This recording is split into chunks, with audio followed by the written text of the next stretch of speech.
extremely proud to open this debate. Extremely proud to, this is like my first final ever. I am extremely nervous, as you probably can see. Now, what are we going to do in this debate from opening government? Firstly, we're going to show you why we have an obligation as a parent, like put forth a criterion and then prove it. Let's settle out what we're talking about in this debate because it is quite unclear at first hand.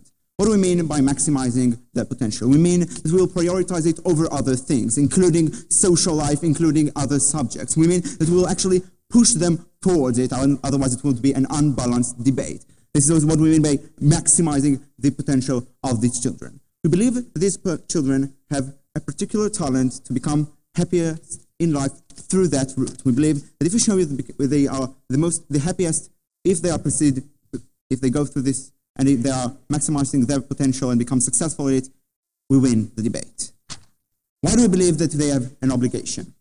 We say the following thing. Parents always have to make mutually exclusive decisions. If I push my children, if I push my child towards a certain thing, like going to karate classes, he's not going to go to piano classes. Pushing him to more social life, meaning he's going to study less. Therefore, every decision we make is on that balance.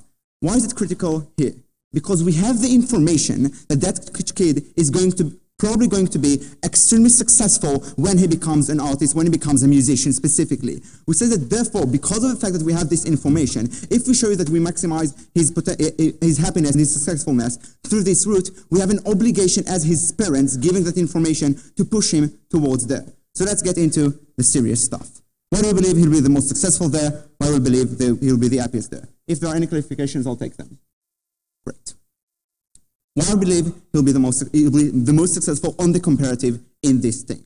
We believe that the fact, like obviously, he's extremely talented at it. He's going to be able to advocate himself to become better at it much faster than other things that might do and other kids in the same place. We believe that he's going to get probably the best teachers because they want to teach him because he's so talented. We believe that he has the potential in order, he has every presence in order to do that.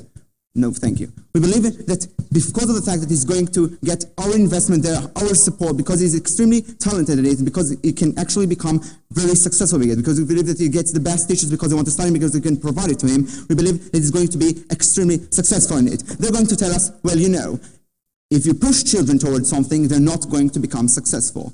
If he really is against it to the point where it becomes abusive, which is not a likely scenario, we don't have to defend this in this debate. We're not going to abuse the child. But moreover, we think that even if he rejects it at the beginning, the fact that he's going to be successful, because the fact that it is not inherently so to pushing it, because we can mitigate these factors, we can give him more support, we can get him a different teacher if he doesn't get with this one, we can tell him you can take a break for a week or two and then continue on later. We think that this thing that he's going to reject the notion of being successful because we push him towards it is actually quite mitigating this debate, and at the end of the day, after like 10 or 12 years of actually practicing piano, he's going to become very successful in that. Before I continue, opening. Closing, if you haven't realized. Sorry. Given that even successful child prodigies like Michael Jackson had quite unhappy lives, how do the harms of ruining their lives outweigh the potential benefits of a bit more music in a saturated industry?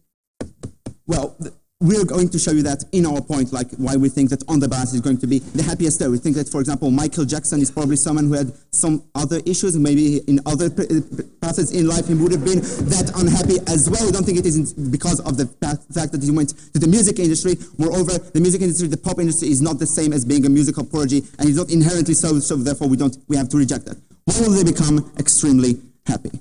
We say that the sensation of being successful is tremendous. The fact that I can hit the right notes at the right time, I can hear the music as the best I've ever played it, is phenomenal. It gives me extreme happiness. The fact that I can play it on tempo, the fact that I succeed, the fact that I can see myself advancing at the highest pace is something that gives me so much happiness as a child, as an adult. The fact that other people see me as a role model because of the fact that I'm so successful, the fact that I see myself on TV, on YouTube, being successful, getting cheered for, is something that makes me extremely happy at the end of the day. They're going to tell us, well, you know, there is some cost to it, but we say the following thing. Social life can be gained pretty good through this path as well. The fact that I'm going to be there with other children in the musical, the fact that I'm going to play with an orchestra, the fact that I'm still going to have friends just from different backgrounds, the fact that I can still have some sort of social life. Yes, we agree that he's going to have less of a social life, but I think that because of the fact that he can get so much out of it compared to other things is enough in order to get his happiness. What do I mean compared to other things? Even if he is somewhat talented at computer science and he can program pretty well, we say that he's going to be much more happy, a lot happier when he hits the right note. We can hear the music that he played in his head actually through his fingers. He's going to get much more happiness than when he can actually code it. We say that A, is because of the fact that we push him towards it and guide him towards that path for his life, but B, because he's going to be much more successful. He's going to have less struggles in it. He's going to proceed much faster in this route. Therefore, we think that he's going to actually be a lot happier. Before I continue, yes, I'll take opening. You do realize that you just based the entire life of this child on one single thing. Even if you're very good at something, that doesn't mean you don't have setbacks. How do you think this child will feel at these points? When he has setbacks, we're going to be there to support him as his parents. We're still going to be there for him. We're still going to give him enough support to do that. We say, okay. The fact that he has some setbacks is going to go through every other channel of his life. At some point, he's probably going to choose one or two. We say it is better for him to actually go full on the musical path, because A, he's going to have less setbacks and he's going to overcome them faster. B, the entire point of appreciation is going to help him get through the setbacks. Like, it's much easier for me to go on that path when I know that I have the support, when I know I'm so successful, when I feel for myself that I actually have a potential to become one of the greatest. We say that the feeling itself, that I can become something great, that I can be remembered throughout history as one of the best musicians ever, is critical in coming specifically these setbacks, but moreover on the feeling of happiness that I have. Therefore, we think that on the end of the day, on comparison, he's going to be happier probably pursuing this route. What have we showed you today? We showed you that he's going to be probably successful. We showed you that because of that success, and because of other things, he's going to be probably a lot happier going through this route than other routes. And we showed you that because of these two things, we have an obligation as his parents to try to maximize his potential there. Please propose.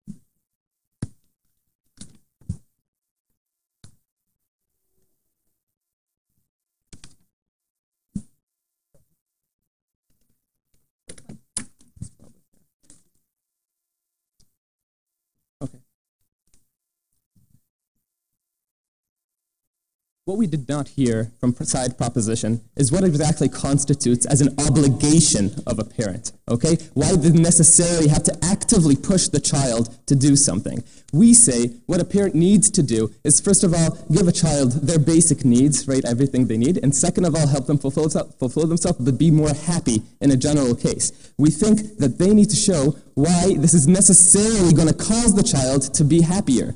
We say this is not the case because, first of all, the child might not be successful at this. He might not like it. He was not asked to do so, but he was pushed to do so at a very young age where he had no possible way to get out of this. This is harmful as a child. This is also harmful as a grown-up. I'm going to show you why this comes at the expense of many other good things that they have, and then I'm going to show why it's going to have lower happiness in the short term as a child and in the long term as a grown-up. First, a few points of rebuttal. Right?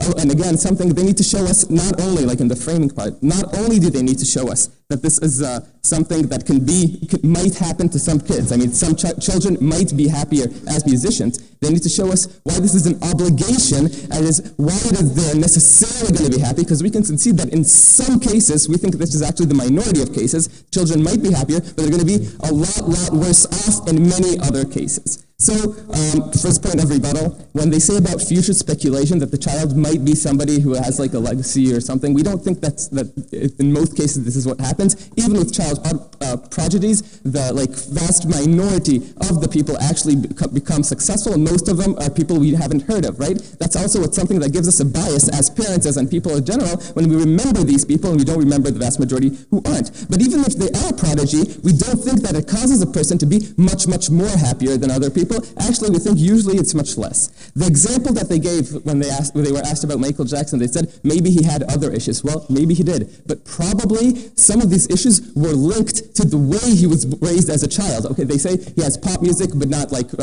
classical music. It doesn't matter. From a young age, when he was at the Jackson 5 or whatever, they had hours of working each day when they had to work on music and had to be excellent in what it is they've done. And when then this becomes the major issue. This exactly gets to the POI of my partner, which asks him what happens when he has setbacks. Then they say the parents will help him deal. That's not a sufficient answer. Why? Because we focus everything now on this one thing, because this is what the child is raised and born to be. And when there is a setback, this is a setback not only because the child flunked in math in one test, it is a failure in what this child was raised to be. The parents will probably see it as a failure of themselves, but they will definitely, the child will definitely see it as a failure as himself, and it's hard for him to come back from that. We're definitely going to have lots of failures because that's necessary for the evolving as a successful musician. So, no thank you. What do we think is going to happen here? We think that when the parents push somebody actively, their satisfaction, the child thinks that their satisfaction, the parent's satisfaction depends on what it is that the child's do. Because the children look up to their parents, because it's the natural thing to do, and because necessarily this motion implies two things. First of all, that we're talking about extremes, right? Extreme hours, 8 hours a day, 10 hours a day, because that's the only way musical prodigies can evolve.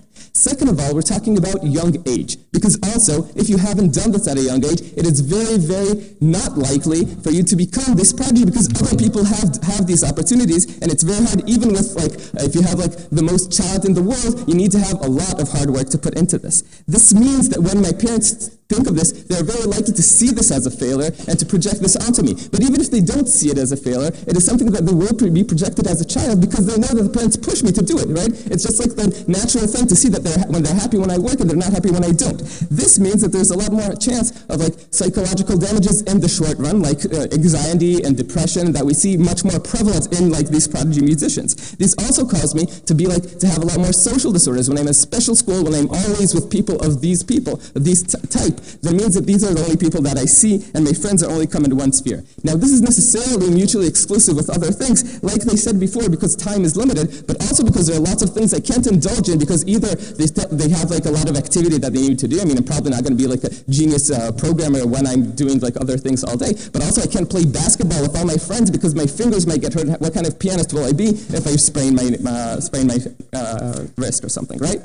Now, this is bad as a child because first, to my second point of substantive, this is bad as a child because I don't necessarily enjoy this, right? I'm good at it. It doesn't mean that I like it. But even if I like it, it doesn't mean I like it 8 hours a day, right? Because that's very, very extreme. I tend not to like things I do that much. But even if I do like it 8 hours a day, it doesn't mean I do like it all my life for 8 hours a day. But even if I do like it for 8 hours a day during all my time, it doesn't mean that all my friends need to be there, all my surroundings need to be from this sphere, right? This means there's less chance of me enjoying this even than it's comparative than if I hadn't done that in the first place. And when I say that a currency here, what we need to judge by is the happiness. It means I even enjoy music more if I wasn't pushed to this. Nevertheless, it means a lot more that I enjoy many other stuff that I give myself a chance to indulge in, and I like them much more. Because maybe I find out that I like basketball or that I like computers or that I like whatever. I'll try to have the chance to do that only if I have the chance to do that at first, right? Because I'm not being pushed to this. I'll take closing. Weird thought experiment. Imagine it's going to make your child happier both in the short and the long term. Do I have an obligation not to raise it as a racist? Excuse me. Could you repeat that first? Okay, so if it would make the child happier, would you raise that child as a racist? I think that first of all, I think that this is something that we need, as parents, we think that this is something that the society has vast repercussions against. We think that our duty as parents is for our child. We think it is very, very unlikely for you to show us that for a child to be something that has such hard backlash for the parents. But as parents, our goal is to have something that's for the child, not for society as a whole. So the second thing I think is going to happen as a grown-up, right? Because I don't see other options. That means that I might, what's going to happen as a grown-up, right? I don't see other options, and then I'm focused on my music, right? I might be successful, I might not be successful, and there's like lots of competition, so most of the people, as I told you before, are not. But even if I do succeed, maybe I don't perceive myself as somebody successful. We see people working a lot at it, like people working 8 hours a day all the time, like we saw in Whiplash or other movies where you see like people doing that all their time, and that's all they invested in. But even if I perceive myself as somebody successful, it's hard to maintain because that's like one show, one thing. And then it's very hard to go to other alternatives. And now I balance what they said before, my partner will continue here. Because now I miss out on opportunities to do a million other things. They say that if I don't do this, I missed out on the opportunity to be a musician. Here I say, if I don't succeed here, I miss out on many, many, many other opportunities that many normal people have. That means I lose a lot as a whole. That means I'm less happy. This happened as a child. This happened as a grown-up. We definitely don't have an obligation. Please oppose.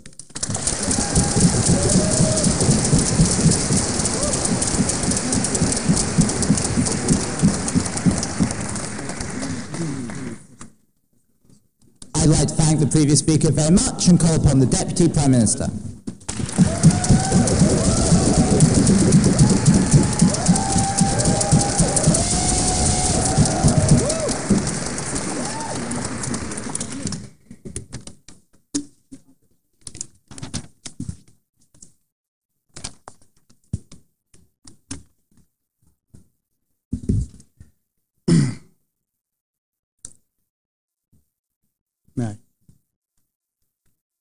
Most of us go through life trying to understand what we're good at and then trying to be good at it and succeed in it. Once we know what it is, we must capitalize on it. Basically what Idan is giving us is the most cold and legalized definition of what a parent obligation is. He's telling us it's to take care of the basic need and fulfillment of the child. But what fulfillment is? Fulfillment has two things in it. It has both the happiness he's talking so much about, but also the success, because we believe that is what a parent wants for his child. They want them to be successful and they want them to be happy. And this debate is about the comparison and the balance of the two. Now he gives us a lot of damages that might happen in the future. This might happen. He might feel depressed. He might have less social issues. He might have less social connections. But what we're saying to you is most of the time, parents make decisions that are based on nothing, that are based on what they feel might be the right choice for their child. Once they have certain information that can help them get that fulfillment that he's talking about, they need to act upon it for the better interest of their child. Now, we also get this idea that we're basing his entire personality about one thing. True to some extent, but notice, most people do that anyway. When I come to a certain age and I have to choose a career, most people are not corporate lawyers and the doctors at the same time. They choose a certain profession and center their life around it. Well, so yes, he can still have some certain hobbies, probably not basketball, but he can still play chess. He can still play PlayStation because it helps with the dexterity of his fingers. He will still have friends, maybe from certain social group, but he will still have those advantages to a less extent. Now they tell us we're ruining their lives. We agree, yes, some damage is done to their social lives. And maybe then they're talking about the psychological damages that might occur. Firstly, today, after all the star child information out there, we are more aware of these things. We are more aware and we know we need to take care of it. But please know this. Secondly, this debate is not about Miley Cyrus, it's about Mozart. So we think that when we're talking about Mozart, he's going to have the best conditions, the best teacher, probably also the best health and medical attention and psychological attention if need be. We think he's going to be taken care of in the best manner, and he's going to attract people who wants to take care of him as well. Lastly, he tells us every setback is going to look huge. But a musical career is not a sprint, it's a marathon. You're building yourself one note at a time, going forward every day. And we think that the failure is comprised by the size of the expectation you have and the importance you claim it to have. Once I know this is a marathon, and once society keeps telling me all the time that I'm going to be great, that I'm going to be grand, so maybe I failed this tournament, but I probably have 2 more in the next week. So this is, in comparison, it doesn't look as bleak as they're trying to make it seem. He has many more opportunities. He has many times to prove himself over and over again. So one failure in a long career might not look as harsh. What I'm going to bring you, the obligation to influence society. Because what we think in this debate is that social progress happens by a huge impact that is unexpected, is unique, and it comes from individuals who are so unique they stand out through the crowd. They're talking about Michael Jackson and Miley Cyrus, but what we're saying is, and they're telling us that the industry is saturated, but please think about these individuals we're talking about. We're talking how Mozart redefined classical music. We're talking about how Nirvana is the voice of a generation. We're talking about how Pink Floyd changed millions of people's mind about the conflict and the division of Germany. So basically what we're saying is that social progress is dependent on how these unique individuals step forward and comprise themselves to the public, influences their minds. So what we think is, when we're talking about such rare individuals, such as in this debate, a musical genius, we're thinking it's quite probable that this person has something to contribute to the social discussion, to the social culture that other people do not. And we think this creates a double obligation for the parents. The first one might sound a bit ridiculous, but it is for the entire of society. No, thank you. It might sound a bit ridiculous because in the comparison we say, no, they have bigger obligation to the child, and I'm going to get to it in a second. But the social obligation is huge because this contribution of that person can change agendas, can change social agenda, can make interventions and foreign policies, such as Pink Floyd has influenced the American government and pushed Reagan to say, break down this wall. No, thank you. We think his contribution can be unequivalent. Secondly, we say this is an obligation to the child itself, and it's really important. Why? Because the ability to influence society is the one most coveted by people. Most people are spending their entire life and their entire fortunes trying to influence how parties work, how social agendas are formed. No, thank you. In a second. Sit down. How social agendas are formed. We spend huge amounts of money on it.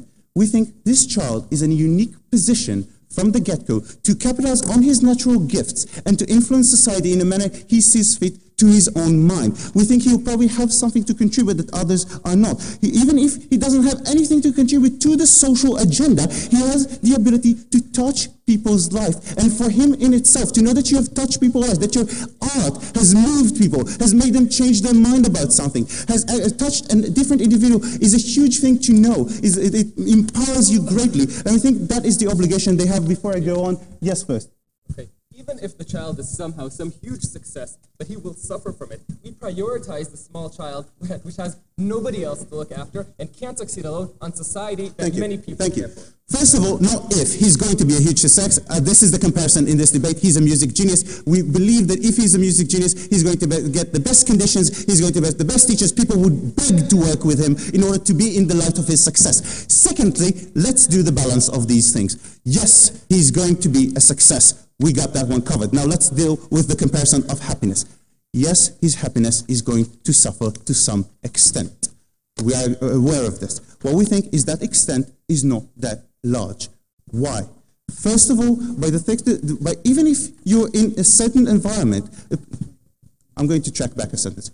Parents choose the environments you're in all the time. They choose what school you go to. They choose what extracurricular activities you go to. They make these decisions for you. These parents are changing the kid's environment. He's putting him in another environment that also includes other children, that also includes other people. He will interact with other people. He will have some sense of a social life. And that's for the social life. Secondly, for his hobbies and his extracurricular activities, he will have a downtime. No sane person can play the piano for more than 10 hours a day, if that's the comparison you're looking for. He will have downtime. He will have other things to do in his life. And we believe that in the comparison, he gets a lot of success and and at least a basic minimal sense of happiness. And so we beg you to propose.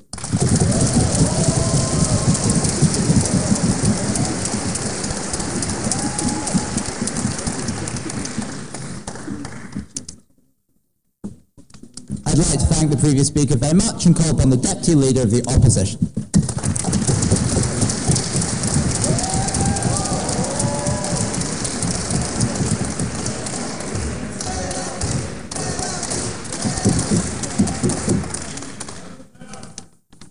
Bye, guys. Yeah.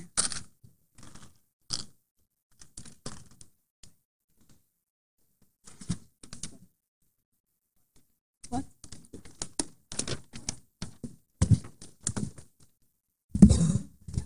Is this okay? Yeah. Okay. Ready? Okay. Every child, regardless him or her being extremely good at something, needs stability, needs certainty, needs to know he has a strong back behind him, needs to know he has 2 parents or 1 parent or 3 parents maybe in modern families, but that will stand behind him no matter what. My partner takes a long time to explain to you guys why when you put the focus on one specific thing, most likely is that the child would learn that their parents' love depends on him or her being successful in this specific field. It gives a bigger chance that the child feels that the only way his parents will ever really appreciate and really value him is if he or her are successful in this matter. We say that automatically is a horrible way for a child to grow up. This is extreme pressure to grow up under, especially if there are chances where this thing is not the one thing you want to do for the rest of your life, is not the one thing that actually makes you happy for your life. No. So we don't think we got engagement from opening proposition to a big part of our case. More than that, we tell you, the moment that we show you that there are enough chances in which this kind of way of pushing your child will actually end up with the child being less happy, less fulfilled with his life, and forcing him to give up on other things that might have made him much more happier, you cannot claim that parents have a moral obligation to push him in this specific matter.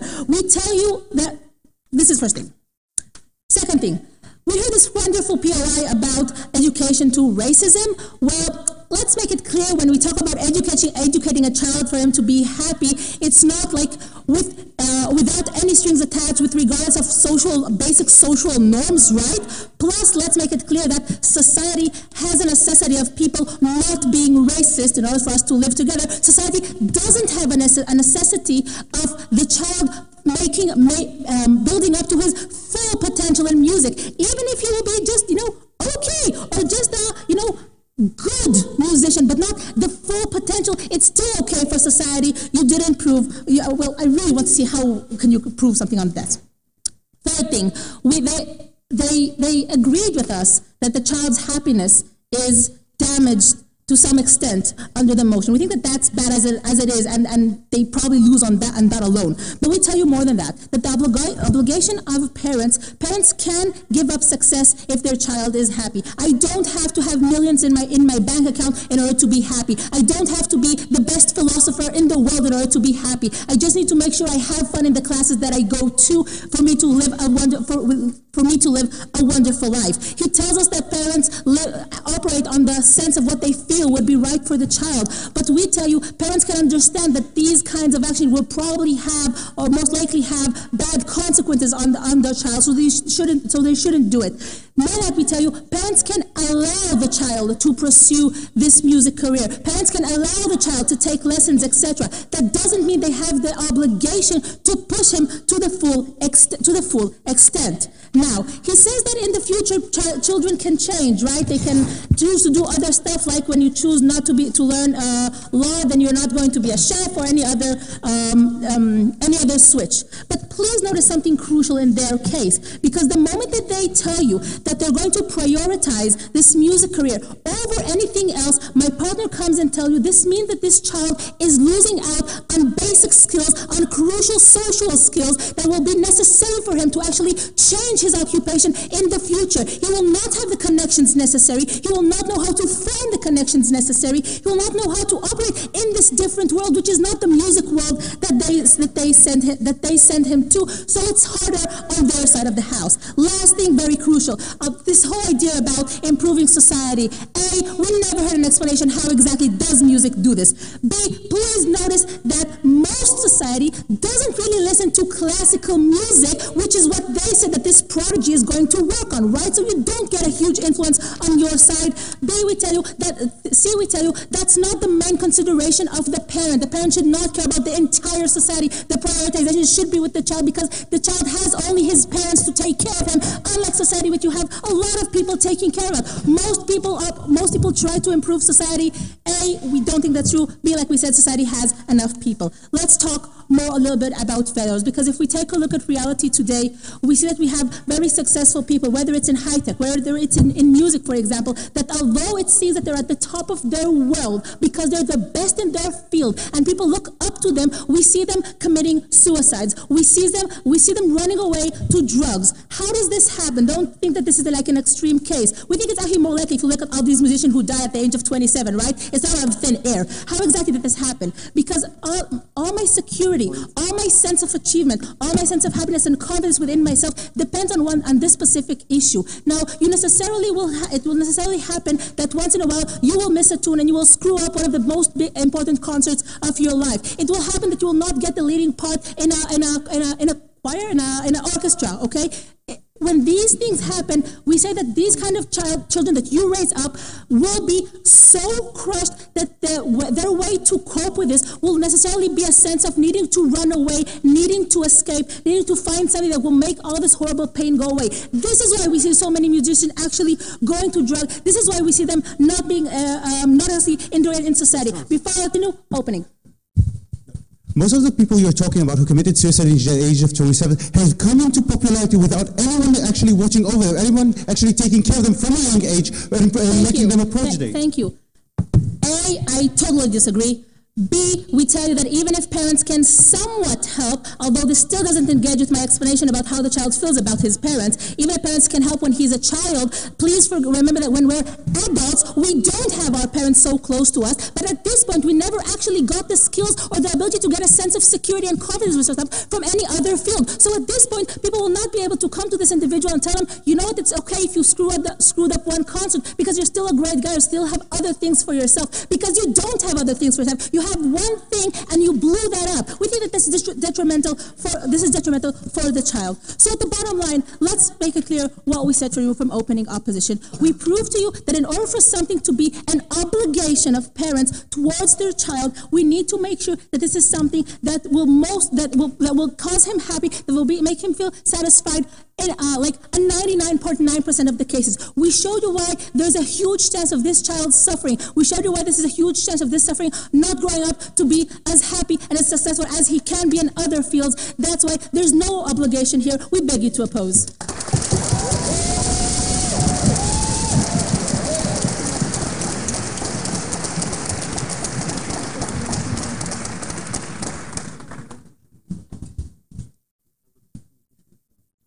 I'd like to thank the previous speaker very much and call a member of government to open the case for Leiden.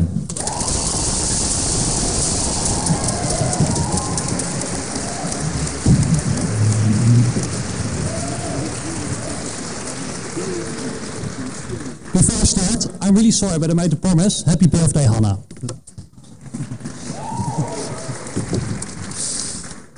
Yes? So, on Closing Government, we are going to be the first ones to realize that music is awesome. It allows you to express the most complicated feelings in a way everyone can relate to. I think this has tremendous impact on the individual, the parent, and society. Unsurprisingly, those are going to be my three main points. Firstly, why art is amazing. Secondly, impact it has on the child as well as loads of rebuttal. Secondly, on society. Before we do so, 2 points of rebuttal that don't really fit in. Firstly, I said, it might be fine at the moment the child will get happier, right? In those kind of cases, we're okay with it. The point is that you have no way to know, right? No child doesn't like the fact that it can't go play outside but rather has to practice, but might be incredibly happy with that in 20 years. Or might regret the fact that it didn't do that, like happened in my case. Secondly, we think they get this whole idea that your whole identity is based on one thing. We don't think this true. It's both legally impossible, as well physically impossible, and incredibly counterintuitive to play music the whole day, right? So that means there are going to be other things as well. You are going to have to socialize. You are going to have to play outside. The comparativeness here is basically what regular teenagers do, which is playing Call of Duty and looking at cat videos the whole day. We don't think those are the greatest things that you're going to focus your identity on for the rest of your life, right? So worst case scenario, you have an identity like everyone else. Best case scenario, you have an awesome life. So, firstly, why do we think art is amazing? We think Schopenhauer is right. We think what art is excellent at doing is resembling something, mostly a very, very complicated feeling. I have experienced sadness, and I've spoken about that sadness with people, but nothing was comparing to the sense of grief that I heard when I heard Wie Setzen uns mit Tränen nieder, a piece by Bach, on the funeral of my grandfather, right? Also, we think the ode to joy, like the sense of victory that get, can only be found in ode to joy, or ode aan die Freude, and isn't something that you can easily relate to in language. What makes this goes for all art? What makes music specifically awesome? Firstly, know that there's no such thing as a language barrier, right? We think there's one with poetry, there's one with language. With music, there exists no one. In every culture, there's music, and people can often relate to music of every culture. Secondly, there's no such thing as a space limit, right? A painting is by definition limited to space, right? We think, especially in the current age, music can be experienced all across the globe. We think that's an amazing thing, right? So that means all people can relate to it. Even if you're willing to believe this, empirically, art is making lots of people incredibly happy, right? Look, for example, dance festivals, look at classical music. I think many people are getting incredibly happy and experience incredibly deep feelings while listening to music. Already? Opening. If you knew that the child would become the next Mozart but live a miserable life while they could have had a normal, happy life, would you claim that an obligation? And if not, why are you willing to take the risk? And the point is, like I love weird thought experiments, the point is that you have no clue to know, right? We think in many cases you are incredibly unlikely to be unhappy if you are the next Mozart. Secondly, know that like inherently with obligations, there might be individual cases in which would not be the best idea. The point of an obligation is that we need to come up with a blanket rule. So the point here is, given the fact that you do not know, and in many cases people and society will get happier, the best blanket rule in terms of a moral obligation is to raise your child in this ways and make sure to develop it. I'm a bit angry, so 5 points of like 5 mechanisms in why it is happier to self. So note that expressing yourself is one of the most important mechanisms we have, right? The fact that male men are more likely to suffer from mental issues is because we live a culture in which are untrained in focusing themselves, right? This, for example, why psychological age is so incredibly important. If you have the opportunity, where you have A, an amazing talent to utter yourself, and B, are continuously trained to utter yourself in an amazing way, that makes it far more likely that you're willing to do so in the long term. We see that at the moment the love one passes, almost all musicians immediately start playing music, right? We see that's where most art is coming from. So you have the possibility to utter this feeling in a way no one else can. More specifically, you have the possibility to utter this feeling in a way everyone can relate to, right? That means you can, for example, I don't know, Tears in Heaven or something, that makes many people sad and brings you closer to the sadness you are experiencing. It gives an enormous amount of consolation and gives you an enormous amount of catharsis. So we think that's incredibly important. Sure. Secondly, we're going to be the first on this debate to make the comparative, right? Note that music is incredibly, like music stars are portrayed in an incredibly positive way by the media, right? Everyone wants to be Taylor Swift, at least I do. That means that at the moment you're not going to be Taylor Swift, but knew you had the talent to become Taylor Swift, you're going to feel an immense sense of regret, right? That person is having the awesome life you could have been having. That makes you very happy in the first place. Specifically, you're going to blame it on your parents because those are the ones that had the responsibility to raise you in that way. That means you get a really, really bad parent-child discourse that's going to make you unhappy as well. So then, even if you fail, like even if you make it to the top, or you just choose to never touch a music instrument again, a choice many people make. Firstly, know that you're still able to play, right? And as I outlined, that is already really big benefits. Secondly, it teaches you really useful skills, right? You've probably been teaching discipline. There's also a high correlation between musical skills and academic skills that's going to happen. Thirdly, we think you're going to have many, many moments. Why is this the case? Now that the fun thing about progress is that you get all these kinds of small satisfactions every time you get a bit further, right? That's why I was happy when I went to the quarter, when I was happy when I went to the semi, and now that and if I win, I will be really, really happy and buy all of your drinks, promise. Point is, it's an incentive. Okay. Point is, there are a lot of this kind of progresses in music, right? Every time you can do a more complicated piece and you can play it slightly better. Every time you learn a new technique. That means every single point you have the small moment of satisfaction. That's going to make you happy. It's always going to motivate you. I think that's going to make you happy. Lastly, you're going to make incredibly amount of people happy, right? You're going to give them consolation, you're going to make them very happy, give them the best night of their life. Now that many people luckily like making other people happy. More specifically, you're making them happy in a way no one else could, right? You're now the only one that could give them the special feelings, they really enjoy this feeling. That's an awesome thing to experience. Your child probably likes this. Then, impact on society. So the points are already outlined that these are feelings that everyone can relate to. That's why you're amazing at connecting people, right? Note, for example, that Chopin and Sibelius' music had like an extremely positive influence on the unity of Poland. Now the Mozart and Beethoven things did also things for Europe. Like this symbol of Europe is ode to joy, given the fact that everyone can relate to it, and it is the feeling that we want people to experience when we are talking about Europe, right? So you see that's incredibly important and that you have loads of power and potential to bring most people happy. Why should you care about this? Because I was giving you the rather nuanced case that the only thing you should care about as a parent is the child. Are why it may seem weird, and I realize that not listening to music isn't the same as being a racist, but no, that's only a gradual difference, right? At the moment, your balance needs to be made against the interest that the society has, against your own interest and the interest as a child. We think it's completely fair to make that balance in this case. Why? Because we already highlighted that in worst case, your child isn't going to be that unhappy, given the fact that it's likely to have other issues. It is going to be possible to have a massive influence on society, right? Best case, like we have the proper political agenda, so SOG outlined. More likely, you're going to unite a nation, you're going to give many people an incredible feeling. Dear people, at the end of the debate, I want you to take away that art is an incredibly precious thing. To be part of that art and to be able to express your feelings in a way no ESL speaker will ever be able to is an awesome feeling. You shouldn't deny your children that. We're incredibly proud to propose.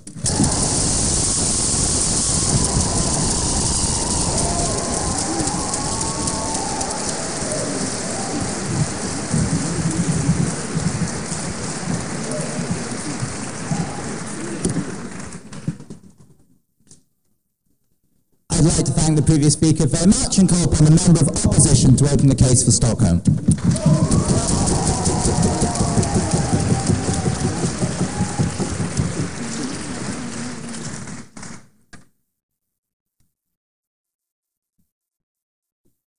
This is a debate about musical prodigies, both Mozart and Michael Jackson, who could sing beautifully at age 5, I think he's included, and whether their benefits to society and the potential benefits to their lives outweighs the harms to their lives, which is our main concern, but also the harms to society and the musical scenes, which we'll deal with. I'm going to deal with that in 4 points. First of all, I'm going to say why pushing hard ruins the parent-child bond. Secondly, I'm going to say why pushing steals the kid's autonomy. Thirdly, I'm going to say why pushing ruins creativity and ruins music. And fourthly, I'm going to compare these harms to why they are much worse than their harms.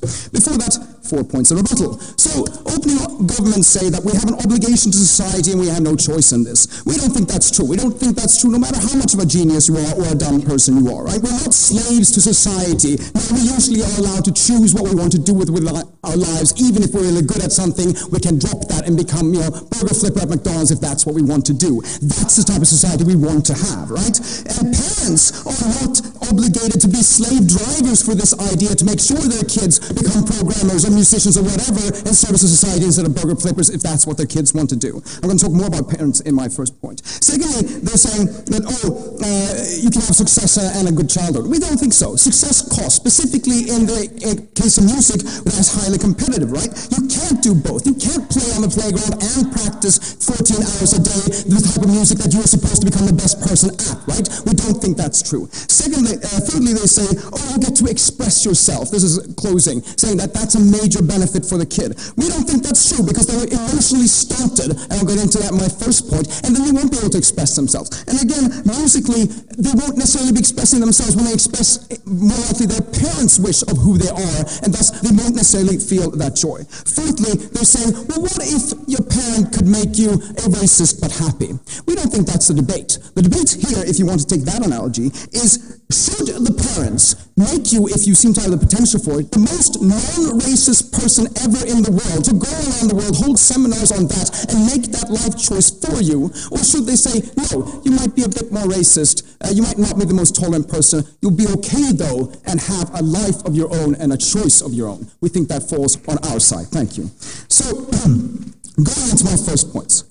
We think that parents have an obligation not to make the child a slave to society, but to the kids to make sure their life is good. Why? Because the kids are dependent on them. So the main parent obligation is to create an environment that gives them a good life. And pushing them hard ruins the parent-child bond that should embrace this, right?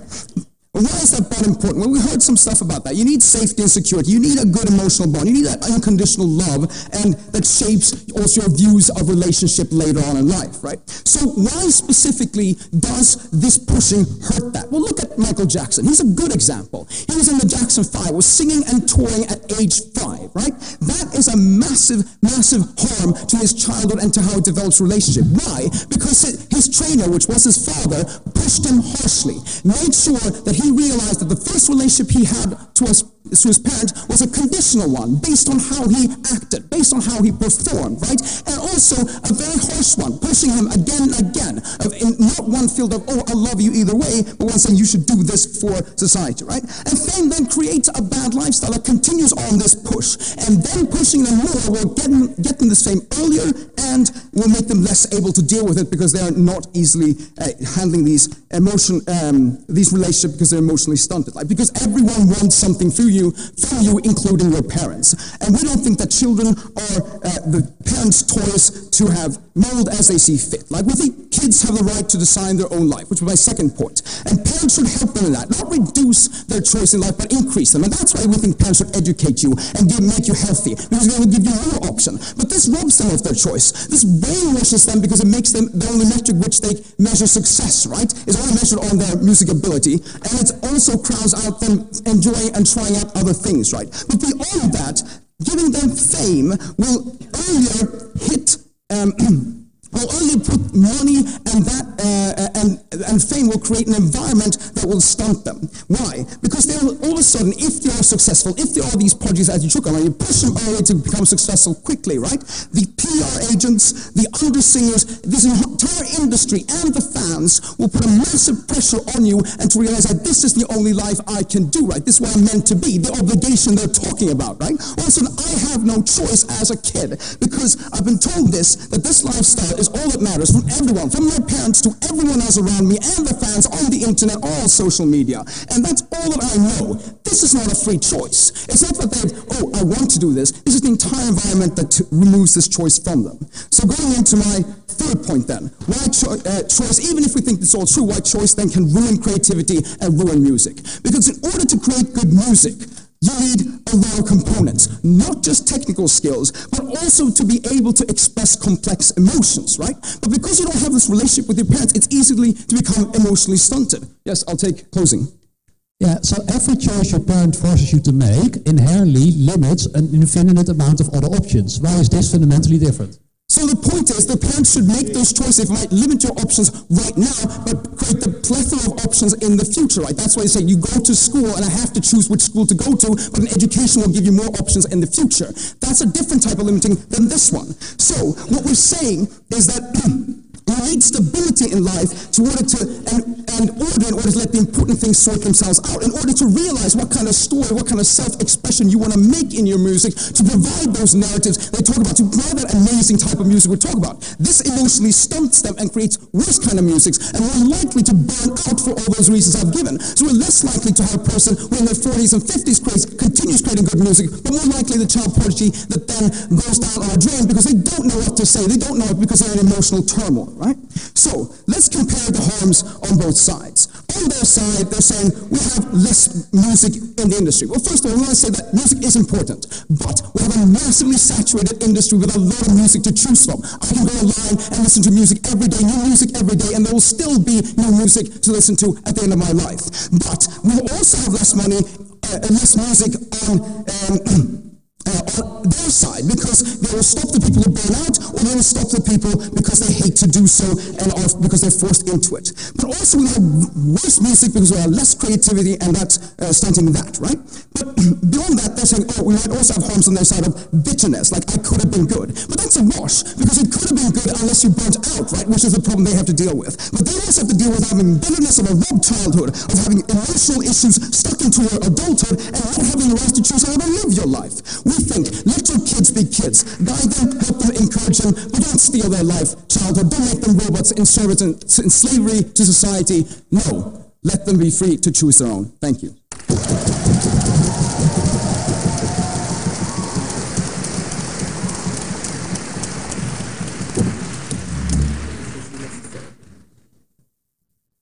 I'd like to thank the previous speaker very much and call upon the government whip.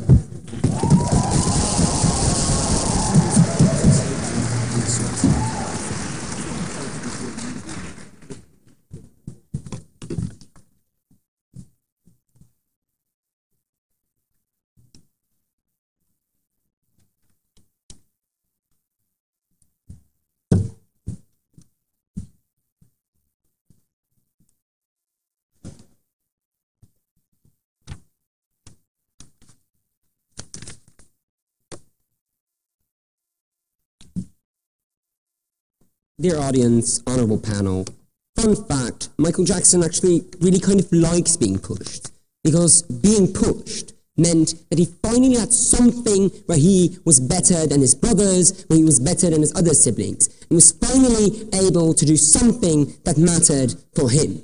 His entire family was being pushed, and even though I'm not saying Michael Jackson had the best life ever, I don't think it would have been that much better if he personally wouldn't have also been good at music.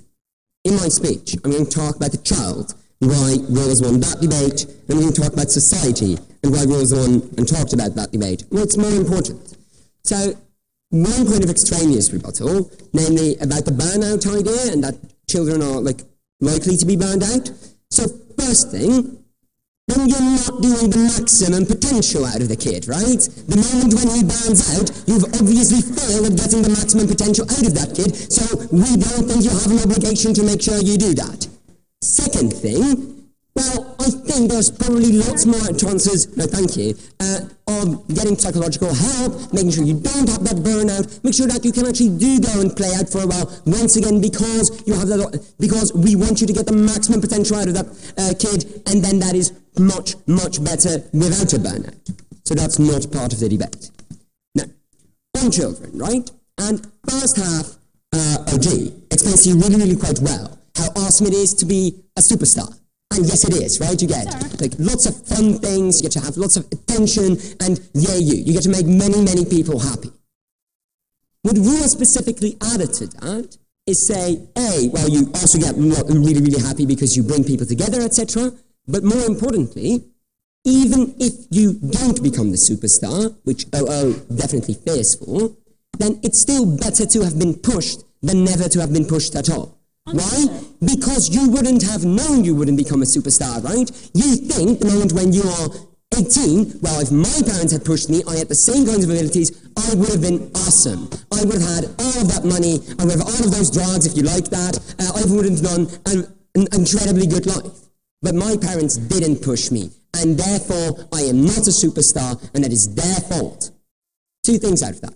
First of all, so you do actually get less happy than when you have been pushed and tried, and unfortunately that it didn't work. Because then you do know that you've gotten the maximum potential out of that. We think eventually that makes you happier. No, thank you. And two, we believe that the moment when you have this regret, as was explained to you, that creates massive, massive tensions with your parents, right? Because then they are to blame that you haven't become a star, instead of you having done that or you having tried your very, very best. We like people that try their very best. That's why we're all trying very, very hard right now. And we think that it is then better to do that and to allow them to do that than not have the possibility at all. Next thing on children, right? So what we get from closing government is the idea that you need to have a plethora of options. And we totally agree. We think you should have that plethora of options. However, the moment when you don't push that kid, and that kid therefore doesn't become as good as it could possibly be because it doesn't train every day, his fingers or her fingers aren't as dexterous or something, they don't have as much musical knowledge, etc., that means that by the time you're 18, you can't then suddenly become a superstar, right? Why? Because you needed those 12 or 18 or however many extra years of training, of practice, and becoming really, really, really good. The moment when you take that away from that kid is the moment when they no longer have a plethora of options. And yes, children that have been playing the piano for 12 years are probably more likely to want to keep on playing the piano for the rest of their lives than people that haven't. No, thank you. We don't think that's necessarily problematic. We think they probably enjoy doing that if eventually gotten very, very good at it. We also think that that's something that we do all the time, right? We also do that with education and all those other things. The sort of fact that your ideas might change isn't necessarily a bad thing. But even if they do, then at 18 you can stop playing music. And we think that's fine. If Rose explains to you that there's still lots and lots of benefits of having played that music in that time, right? Because you are very disciplined and you have the capacity of doing very, very good things. And even if that isn't true, well, then at least you've built up a network, you can be cool at parties because you have a guitar and things like that. So we think those are all very, very good benefits. Yeah, I'll take opening. Okay, please note that all the benefits coming from both propositions are not necessary for the full harmful extent of the potential. We can achieve all of that even with just being good in music, you're not showing us why we need to sacrifice all the things we have proven to you on opposition. Because to be good at music, you have to practice a very, very lot, right? You have to do loads of things, and you have to get the maximum potential out of that, because that's also something you probably want. You want to be the very best, like no one ever was, and that's not just with Pokemon, it's also with your music career. So we think, then, yes, if your opposition really is, well, we don't have to push them to the maximum potential, but to an incredibly utilitarian, great awesomeness, very, very hard to measure that for parents, right? And also, we think that this is actually that point, because this is the point where those people become most happy. Okay, so then the other part of rules extension, which is slightly more complicated in a philosophy kind of way, but I really, really enjoy it. So, as closing government, we basically have the idea that the moment when you could invent the medicine against AIDS, and therefore save thousands and millions of lives every year, you shouldn't become a burger flipper. That doesn't mean that being a burger flipper isn't a very good thing, but we do believe that you could have added more utility to society, and that is something that we very, very much want you to do. And we think that parents also have the obligation to try and do this, right? We think that a parent isn't allowed to raise their kid to be actively against society, whether it is by being racist, whether that's by being sexist, or whether that is by being an actual lawbreaker, right? All those things we ban. We think this is on the other side of the spectrum. We think you still have the duty to try and get your kid to add as much to society as possible. And Rule explains to you really, really quite well why this is the case, right? Because music brings people together. Because people all over Europe get very, very happy when they hear Beethoven. And we think that is an incredible good. It brings people together, it consolidates people, it makes people happy. And we think then you have a duty to do that. We also think that in that trade-off, that's more important than a child's feeble interest, not only because it's just more people in general, like loads of kids also get very, very happy from listening to Justin Bieber, right? So those are also children, but also because we think that in the end, the kid also gets happy. Those are the two things Rule's proven you today. Vote proposition.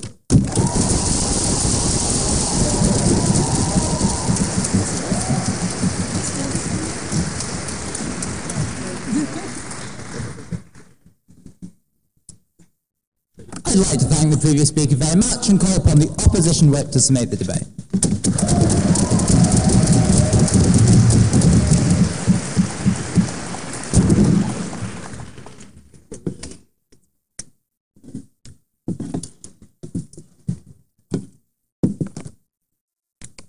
Is this good? Should I raise it?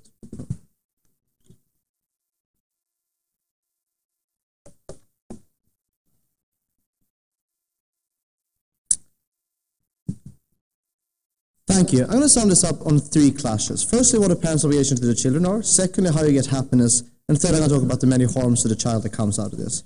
First, a couple of points of rebuttal. So, we're saying, right, that most people can't be superstars. So a society like closing government, where you idolize being a superstar, and you think that, you know, you should be bitter at your parents if you didn't become a superstar, is like by necessity going to end up with most people being kind of sad and bitter, right? So I think it's better to have a society where you push for other ideas of happiness, which is what we gave you in our case, right? Jon also gave you how you don't actually have a choice at 18, because first of all, you don't know other things, right? Because you spent all your time just doing music, and secondly, you have a lot of pressure from this industry to suck you into this. And we think that also, like, this idea that you need to have trained 14 hours per day your entire childhood to be cool at parties with a guitar. I don't know if you met that guy at the party, but he didn't train that much.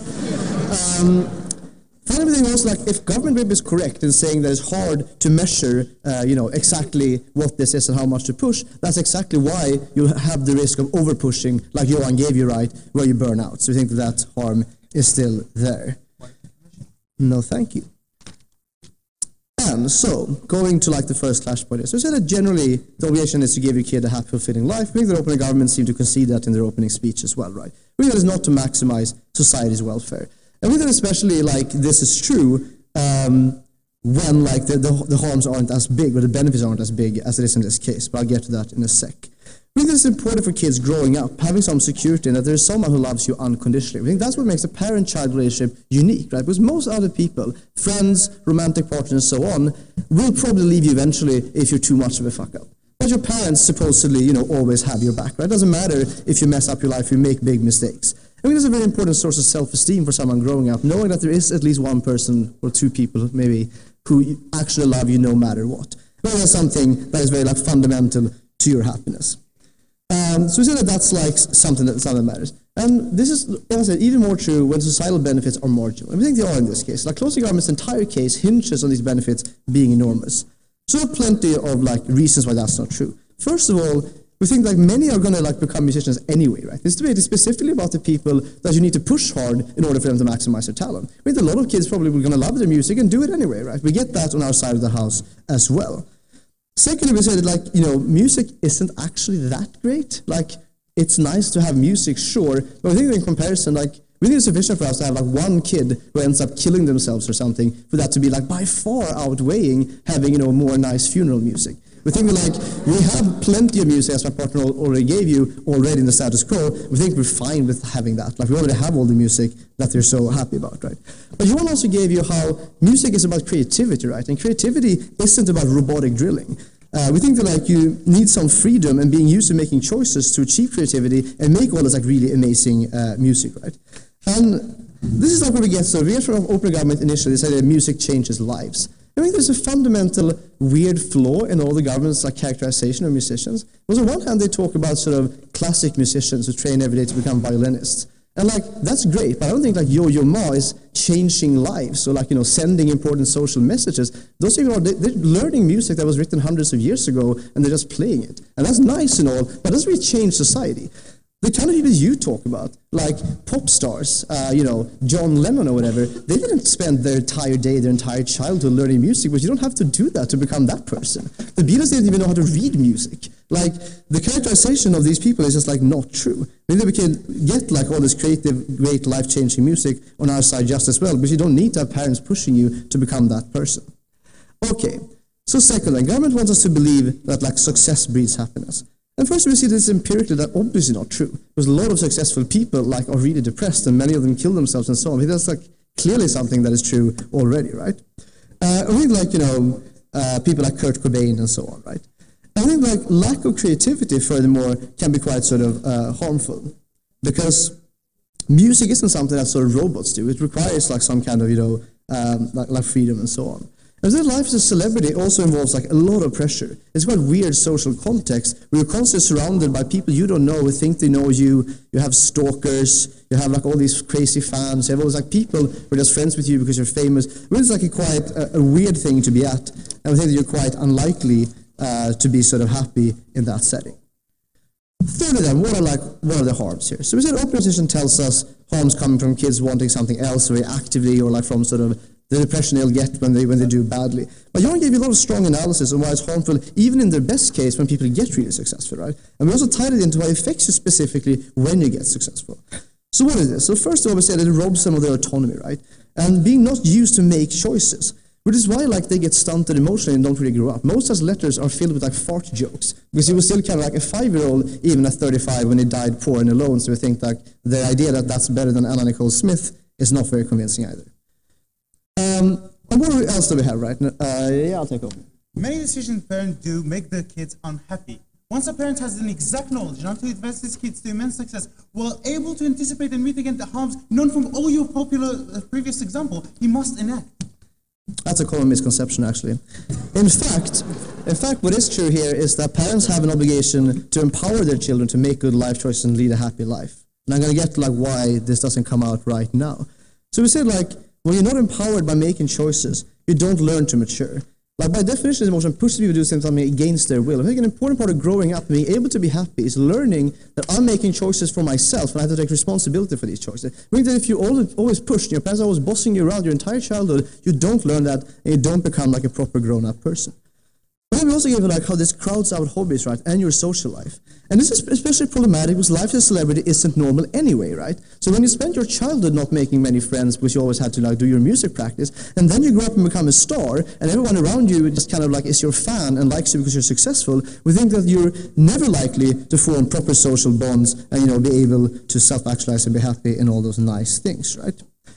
And as we said, it also harms the parent-child relationship, right? Because parents are supposed because your parents are giving you a conditional love. Like, you're okay if you're good. If you practice hard enough, I will love you. And then we said that you have all these friends that also like you for your success. So you're never getting anyone to like you for who you are, or at least you can't ever be sure about that, right? I think it's kind of similar to how, break at Euros, for example, and suddenly you make a lot of friends. You don't really know if they like you for your real you. So we said, like, in this debate, how it comes out, if you devote your entire childhood to debate, we think that you will be sad if you lose the Euros final, but you will be sad long term even if you win it. And that's why you should give the win to us instead, because we'll be happy. Thank you.